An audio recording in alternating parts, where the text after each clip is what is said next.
এই ভাই শোনো, তুমি না অনেকক্ষণ থেকে অনেক কথা বলছো শুনছি। আমার মনে হয় তুমি জানো না তুমি কার সম্পর্কে কথা বলছো। যদি জানতে তাহলে আমার মনে হয় তুমি কথাগুলো বলতে না। হ্যাঁ হ্যাঁ জানি জানি জানি, আর না জানলেও আমার কিছু এসে যায় না। কিন্তু উনি যেই হোক না কেন, উনি আমার ভবিষ্যৎ নিয়ে কথা বলতে পারেন না, আমি কার পয়সায় খাচ্ছি না খাচ্ছি সেটা নিয়ে কথা বলতে পারেন না। আলবাত বলতে পারি। তুমি জানো তোমাদের মতো ছেলেমেয়েরা আসলে এই সোসাইটিটাকে নষ্ট করে দিচ্ছে। বড়লোক বাবার ছেলে মেয়ে তো, বখাটে ছেলে মেয়ে, পার্টি করে বেড়াচ্ছ, ফুর্তি করে বেড়াচ্ছ। এখন তো তোমাদের পড়াশোনা বা কাজ করার বয়স। তোমাদের বয়সী ছেলেমেয়েরা লেখাপড়ার জন্য কতটা স্ট্রাগল করে তুমি জানো? সেই জীবনটা সম্পর্কে তোমার কোনো আন্দাজ আছে? একবার ভেবে দেখেছো? তারা টিউশনই পড়ায় শুধু পড়াশোনা করবে বলে। তোমরা না তাদের নখের যোগ্যও নয়, এটা মনে রাখবে। বড় বড় কথা বলছে। আর এই ভাই, তুমি কি বিলেতে জন্মেছো? এখানকার কালচার সম্পর্কে তোমার কোনো আন্দাজ নেই? একটি মেয়ে যে তোমার বন্ধু হতেই পারে, তার বিয়ে ঠিক হয়ে গেছে, তার শ্বশুরবাড়ির লোকজনের সামনে তুমি বলছো যে তার বিয়েটা টিকবে না, সে চলে আসবে। বাহ, আমার কি ইচ্ছে করছে বলো তো? আমার ইচ্ছে করছে এখন কৌশিক বাবুকে ডাকতে, মানে গুনগুনের বাবা। আমার ইচ্ছে করছে ওনাকে ডেকে এই পরিবেশটা দেখাতে। ওনার জানা উচিত ওনার মেয়ে কাদের সাথে মিশছে, কাদের সাথে বড় হচ্ছে। বড় বড় কথা বলছে। কি মুশকিল, ডাক্তারবাবুকে সব কথা বলার তোর কি দরকার? গুনগুন বাড়ি গিয়ে বকা খাবে না বাবার কাছে? আর দেখলি তো গুনগুন তো আমাদের জন্য ফাইটটা করলো। তুই আমার লাইফটা একবারে হেল করে দিয়েছিস ক্রিস। তোর কি দরকার ছিল আননেসেসারি এখানে ওস্তাদি করার? তুই আমার ড্যাডিকে চিনিস না? ড্যাডি যদি একবার এই ঘটনার কথাটা জানতে পারে তাহলে আমার সাথে কি করবে ড্যাডি? ক্রিস ছাড়, চল চল। তুই আমায় দোষ দিচ্ছিস। আমার কি দোষ বল? উনি তো আমার মাথাটা বেকার বেকার গরম করে দিলেন। ক্রিস প্লিজ, আর একটাও কথার কোনো প্রয়োজন নেই। যা গিয়ে নিজের কাজ কর। একটা কথা না মাথায় ঢুকিয়ে রাখ, আমি যখন কারোর সাথে কথা বলবো তোর ছুটে আসার কোনো দরকার নেই, ইন্টারফিয়ার করারও কোনো দরকার নেই। Just mind it. আর ফার্দার যদি তুই এটা করিস তাহলে কিন্তু এই পার্টিটা থেকে জাস্ট বার করে দেবো। Remember that. আচ্ছা আচ্ছা আচ্ছা বেবি, সরি। হ্যাঁ, আমি আর তোদের কথার মধ্যে পড়ছি না, ঠিক আছে? হ্যাপি নাও? আচ্ছা, এবার কি আমরা ওই ড্রিঙ্ক স্টার্ট করতে পারি?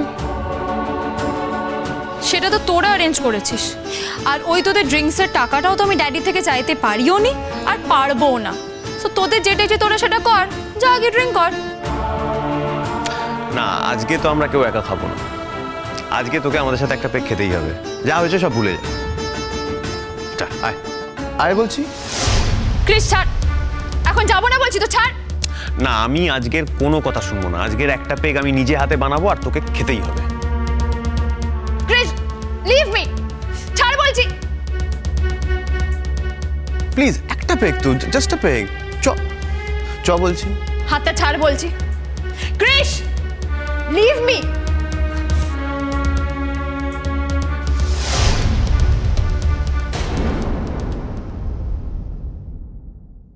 সিন ক্রিয়েট না করে এখান থেকে চুপচাপ চলে যাও।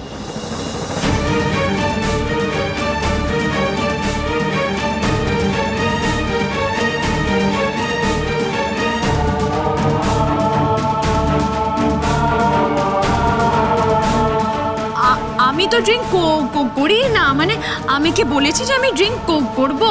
মানে কি যে বলছো না তোমরা। তুমি তো আমাদের বাড়ি গেছো গুনগুন, তুমি তো জানো এসব আমাদের বাড়িতে চলে না আর কি। মানে আমরা এই সমস্ত পরিবেশে এই সমস্ত খাওয়া টাওয়ায় অভ্যস্ত নই। কিন্তু আমি তো ড্রিঙ্ক করি না। আরে আই ডোন্ট ড্রিঙ্ক, আমি সত্যি ড্রিঙ্ক করি না। আমার ড্রিঙ্ক করতে ভালোই লাগে না। অবশ্য একবার টেস্ট করেছিলাম, কি খারাপ খেতে, বিশ্রী খেতে। কিন্তু দেখো আমি সত্যি ড্রিঙ্ক করি না আর করবোও না। তোমরা না একদম ভয় পেও না। কেন ভয় পাচ্ছ বুঝতে পারছি না। হাতটায় কি লেগেছে। আমি এরকম একটা জায়গায় এতক্ষণ আছি সেটা ভাবতেই আমার খারাপ লাগছে। তোমরা নিশ্চয়ই এখন থাকবে এখানে? বলছি তোমাদের জন্য কিন্তু খাবার রাখা আছে। হ্যাঁ, তোমরা না খেয়ে কেউ যাবে না। আর এমনি তো তোমরা এখন কোথাও যাবে না। না গো গুনগুন, আমাদের না একটু তাড়াতাড়ি বাড়ি যেতে হবে, নয়তো আমাদের বাড়ির লোকেরা খুব চিন্তা করবে। বেশ তো চলো না, কোথায় তোমাদের ওই ফুড টুড আছে, নিয়ে চলো একটু খাই, খেয়ে আমরা বেরিয়ে যাব। হ্যাঁ, নিয়ে চলো। এই জন্যই কিন্তু সোনাদা আসতে চায়নি। মানে এরপরে সোনাদাকে ম্যানেজ করাটা খুব ডিফিকাল্ট হবে। বিচ্ছিরি ব্যাপার ঘটে গেল।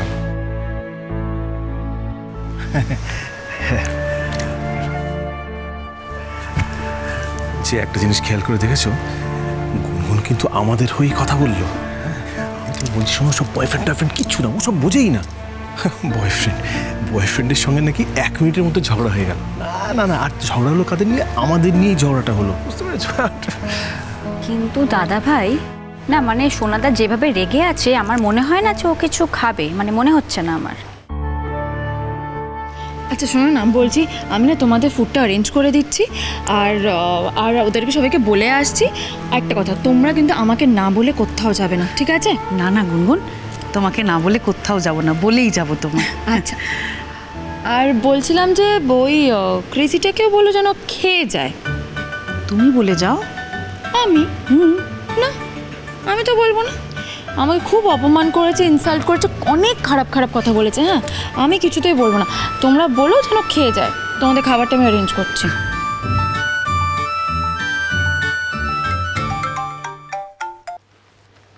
হ্যাঁ হ্যালো। হ্যাঁ হ্যালো, সৌজন্যদা বিজি আছো? না তো, কেন? অনন্যা তো খুব অসুস্থ হয়ে গেছে গো, মানে সেন্সলেস হয়ে যাচ্ছে বারবার। সকাল থেকে আমরা রয়েছি, ভাবলাম তোমাকে একবার জানাই। সকাল থেকে অসুস্থ হচ্ছে তা এতক্ষণে আমায় জানাচ্ছ? না মানে অনন্যা বলতে বারণ করেছিল। ও বলছিল তোমার নাকি কোথাও একটা কোনো ইনভিটেশন আছে, ব্যাচেলার্স পার্টি টাইপ অফ কিছু একটা প্রোগ্রাম আছে, আর কোনোভাবে যেন সেই প্রোগ্রামে তোমাকে ডিস্টার্ব না করা হয়। তাই বুঝে উঠতে পারছি না যে আমরা কী করবো, মানে ওকে হসপিটালাইজড করবো নাকি অন্য কোথাও দেখাবো। না, ও বারবার সেন্সলেস হয়ে যাচ্ছে কেন সেটা বুঝতে পারছি না।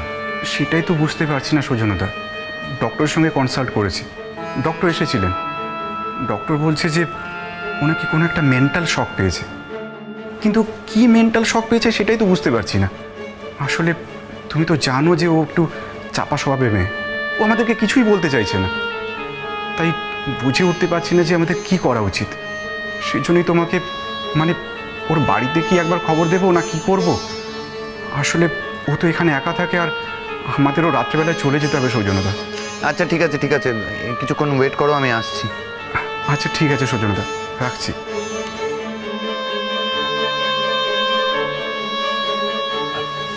ভটকা?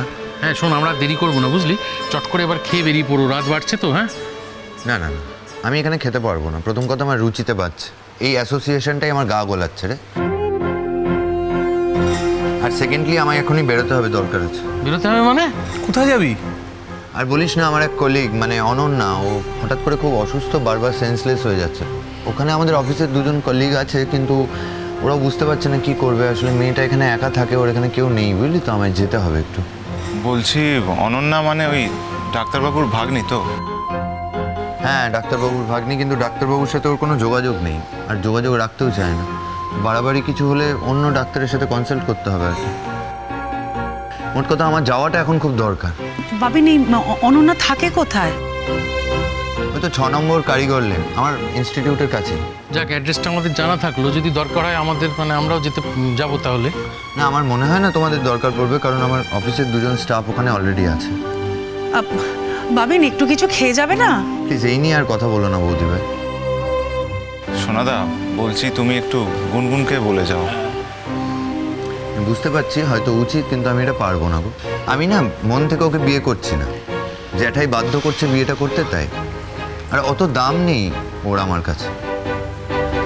ঠান্ডা মাথায় ভেবে দেখো, আমার জায়গায় তুমি হলেও বোধহয় পারতে না। যাই হোক, আমি এখন আসছি, আর দেরি করছি না, পরে দেখা হচ্ছে। সাবধানে যাস, দরকার হলে ফোন করিস। দাদা ভাই, আসছি। এই আমার বন্ধুদের সাথে দেখা করা হয়ে গেছে, ওরা এবার যা খুশি তাই করুক, হই হুল্লোড় করবে করুক। হ্যাঁ, তোমরা তো কোনো খাওয়াইনি, তোমরা খাবে তো? এই চলো চলো চলো। খাবো খাবো মা, একটু পরে আমরা নিয়ে নেবো। কিন্তু ওই ক্রেজিটা কোথায় বলো তো? দেখতে পাচ্ছি না। আসলে ওর একটা না এমার্জেন্সি ফোন এসছে তো, তাই ওকে একটুখানি বেরিয়ে যেতে হলো। কোথায় মানে, কোথায় গেছে? ওই যে তোমার পিসতুতো বোন অনন্যা, ওর ইনস্টিটিউটে একসাথে কাজ করে, ফোন এসেছিল ও নাকি খুব অসুস্থ হয়ে পড়েছে জানো, বারবার সেন্সলেস হয়ে পড়ছে, তাই বাবিন ছুটে বেরিয়ে গেল যদি হসপিটালাইজ করতে হয় বা এরকম কিছু। সে কি, মানে পিসিমণি শুনলে তো খুব কষ্ট পাবে। আমি কি করি? আমি তাহলে বরং ড্যাডিকে ফোন করি, বুঝলে? মানে ড্যাডি যদি জানতে পারে তাহলে, হ্যাঁ আমি তো ড্যাডিকে ফোন করি। না মানে গুনগুন, তোমাদের রিলেশনটা তো খুব একটা ভালো নয়। তোমার ড্যাডিকে যদি এখন অনন্যা, মানে তোমার ড্যাডির থেকে অনন্যা যদি কোনো হেল্প না নেয় তখন। আরে বাবা, ওসব নিয়ে কোনো প্রবলেম নেই। আর তাছাড়া আমাকে তিন্নি দিদি পছন্দ করে না, সেই রিলেশনশিপের কথা তো বলছেই না। তিন্নি দিদি আমার পিসিমণির মেয়ে, আর আমার কাছে এখন সব থেকে ইম্পর্টেন্ট হচ্ছে সেটা। আর একবার যদি পিসিমণি জানতে পারে যে ওরকম অসুস্থ হয়েছে, খুব কষ্ট পাবে জানো তো। আর জানো তো, পিসিমণিও এটা চাইবে যে ড্যাডি ওর যেন ট্রিটমেন্ট করে। আর ড্যাডি ডাক্তার হয়ে ও ট্রিটমেন্ট করবে সেটা তো হতেই পারে না।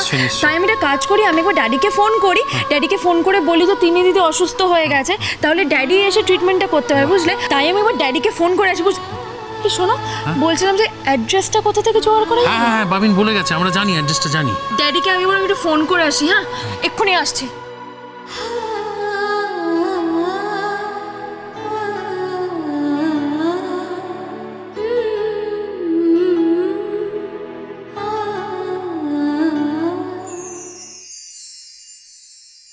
তুমি তো এখন আনন্দের সাগরে ভাসছো, সবকিছু টাকা দিয়ে কিনবে তুমি। তেমনি দিদি আমার কথা না। গুনগুন,